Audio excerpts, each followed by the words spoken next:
Welcome back to another episode of Rock Boys Football. Matt Rhule, Nebraska, getting their revenge Saturday night in Lincoln, Nebraska, on Coach Prime in Colorado. Now, in the second half, it was really choppy. It turned into, at least in my opinion, a little bit of a ref show. Absolute disaster. I don't think that's what we should talk about right now. I wouldn't let it distract you from the fact that Nebraska played their brand of football and won dominantly at home. And I think the big takeaways are one, complimentary football, no turnovers. Those are the things that you take that and put that in the 2023 team. You're probably winning 7, 8, 9 football games. Nebraska's been doing that during the 2024 season. I think that's my biggest takeaway now. Couple other takeaways I want to get into on both the defense and the offensive side of the football. Fired up to get into it now. Before we do, and as always, one to the Nebraska fans, would love to hear the takeaways. I think more importantly, just how we feeling after this game. This is the most buzz there's been around this Nebraska program in an awfully long time, and I think rightfully so.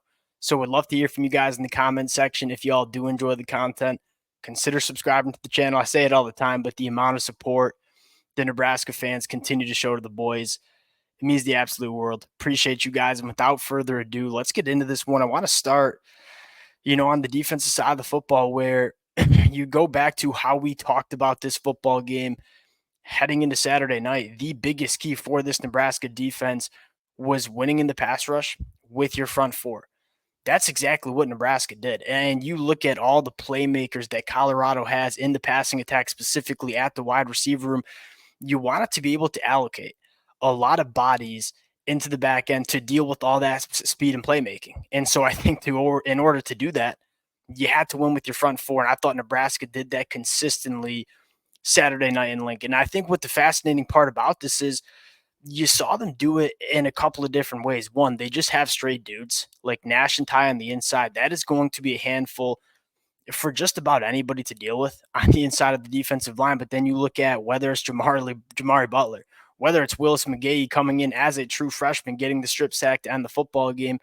Prince Will you, excuse me. You look at Cam Lenhart.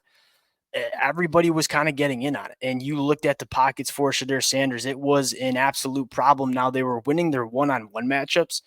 But I also think what is such a fascinating story for Nebraska is you got big athletes on the defensive line, especially with a guy like Nash slimming down to just over 300 pounds. You can do a lot of games and stunts in this Nebraska defensive line.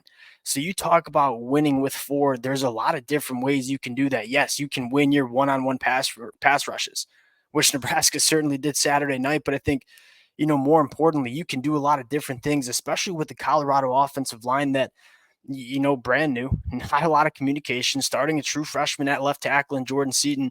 They really had trouble dealing with some of the stunts and games that Nebraska was running in that front four. Obviously, Tony White scheming up on third down exceptionally well. You got to give the game ball to this Nebraska defensive line. They really dominate up there. Now, you look at the secondary, really, really clean in zone coverage. And we kind of knew we would see a pretty healthy amount of zone coverage. But you look at the throwing windows, especially when Shedeur Sanders was able to get outside the pocket. Now, Nebraska did a really good job kind of bottling him up and not letting him extend plays. That is something that Shedeur Sanders does really, really well. But even when Shedeur was able to get outside of the pocket, it was really sticky. There were not a lot of wide open throwing windows for Shedeur Sanders in this Colorado offense. So it was a really complete performance for this Nebraska program on the defensive side of the football. Anytime you hold a Colorado offense that, 200 to 260 total yards with, again, one of the best quarterbacks in the country, one of the best wide receivers in the country, there's a lot of ways that Colorado can hurt you.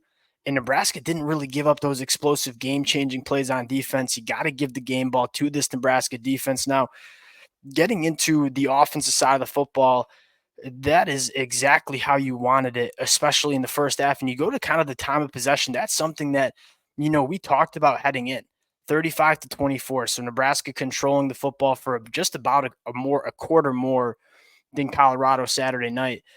That was the recipe for Nebraska winning this football game, right? The biggest key for Nebraska to win this game was play the game on your terms, establish the run, control the time of possession.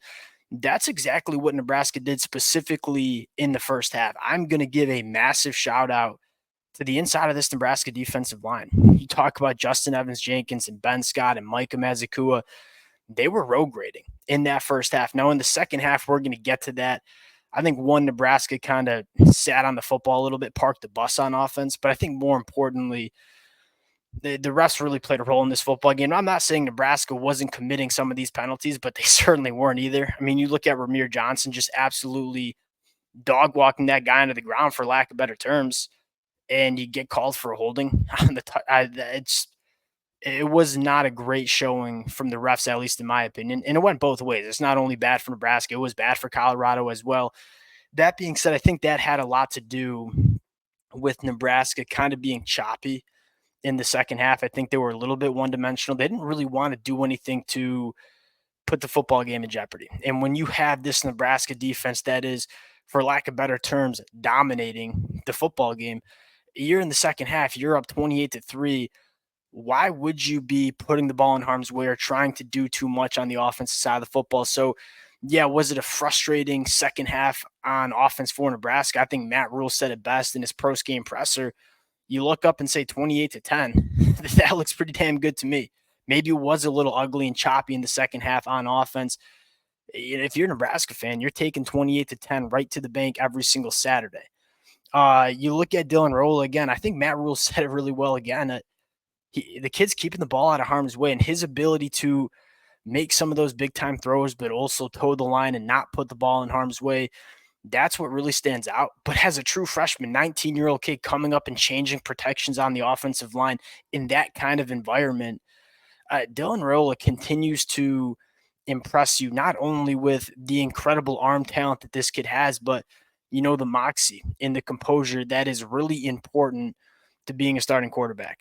Now, talking about that running back battle that I think's been such a fascinating conversation, Dante Dowdle seems to me like the guy that Nebraska wants to run this offense through. And what I mean by that is you look at Nebraska and what they want to do. Yes, they want to be explosive, but I think more importantly, they want to grind you down. And Dante Dowdle is one of those guys that he runs the ball just about as hard as you see anybody in the country. If you were to kind of paint a picture of what kind of running back Matt Rhule wants to be featured in this offense, it's probably Dante Dowdle. Did a really good job holding on to the football. Obviously, that was the problem against UTEP. Kid runs the football hard. He attacks the line of scrimmage. And when he does get some space to the second level, you see some of that juice. And then I really like the Ramir Johnson kind of coming in and for lack of better terms, spelling it, it's kind of like that thunder and lightning, right? Dante Dowdle, kind of the body blows to thunder. And then when you get a defense maybe on their heels a little bit, reeling a little bit tired, you're bringing Ramir Johnson, and he's a guy that can, for lack of better terms, change the football game. So I thought the running game, it kind of tapered off in the second half. But again, I think that had a lot more to do with Nebraska kind of having these penalties that kind of killed drives as opposed to Nebraska just not running the football as well in the second half. I have one question for the Nebraska fans, and I'm not even sure how I feel about this, but I would love to hear from you guys in the comment section. With the Nebraska offense struggling the way they did in the second half, and again, a large part of that was penalties, would you be opposed to throwing in Heinrich Haarberg to just kind of mix up the pace of this football game? I was kind of thinking that, late in the third quarter, early in the fourth, when Nebraska was kind of struggling to find a little bit of momentum. And I think why you can do this is, one, I don't think any Nebraska fan in the stadium is going to start questioning the quarterback battle or controversy. It's just a way to give a different look to an opposing defense, maybe give Dylan Rhule a little bit more time on the sideline to kind of maybe grab some composure. I kind of thought that would have been maybe a perfect time to use a guy like Heinrich Haarberg, especially with how well Nebraska was doing establishing the line of scrimmage and running the football. Just kind of something that popped into my brain when the offense started to seem to get a little bit stale in the second half. Last thing I want to talk about is quote unquote the lack of deep shots that we saw in the second half. It makes sense. Like, if this game was close in the second half, I am 100% positive that Coach Sam Matt Rhule would be very comfortable pushing the ball down the field to a guy like Jamal Banks or Isaiah Naylor. I think you didn't see that in the second half, even though Colorado was giving you those single high looks. You didn't really need to. Like, there's no reason to kind of play like that when your defense is dominating, when you have a 3-4 touchdown lead. And so, yes, Nebraska did maybe, for lack of better terms, play conservative, park the bus in the second half of the game. They didn't really need to do much. I mean, again, you came out of this one with a 28-10 win. I think a lot of Nebraska fans are fired up about this. Would love to hear from you guys in the comment section. We're going to do a kind of a film review probably tomorrow, if not Monday, in terms of things that we liked. I want to highlight guys like Ben Scott, Justin Evans-Jenkins. I thought Thomas Fidone did a phenomenal job blocking as well in the run game. That's another thing to mention. Like, Colorado wanted to stay.